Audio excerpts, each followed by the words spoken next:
കേശു കേശു എന്നെന്തിനാ വിളിക്കണേ? നീ ഉറങ്ങിക്കോ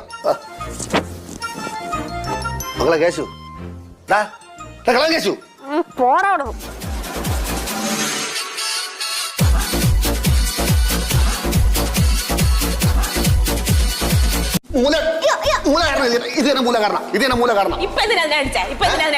അയ്യോ ഇത് അടച്ചാ പിന്നെ പ്രയോജനമുണ്ട്. ദോണ്ടെടുത്ത് നിൽക്കണ് തല്ലിയിട്ട് ഒരു കാര്യമില്ല. കഴിവിട്ട് പോയി. എടി അടയ്ക്കായിരുന്നു മടി വയ്ക്കാം. അടയ്ക്ക മരമായിരുന്നാല അച്ഛാ അത് പുറത്തു നട്ടൂടെ?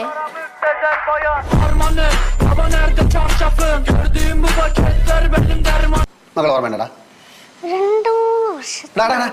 പ്രശോഭ ആന്റിയെ പരിചയപ്പെട്ട ഓർമ്മ പ്രശോഭ ആന്റി നിന്നെ എടുത്ത് ഉമ്മൊക്കെ തന്ന് പിന്നെ പേരത്തമ്പഴവും സർവത്തൊക്കെ വാങ്ങിച്ച് നിനക്ക് ഓർമ്മയില്ല അടക്കാം ആലിന്റെ മുട്ടി വെച്ച് തടിച്ച മുടിയുള്ള ചുരുണ്ട ആന്റി ഇല്ലേ? ചുരുണ്ട മുടിയുള്ള തടിച്ച ആന്റി കറുത്തിട്ട്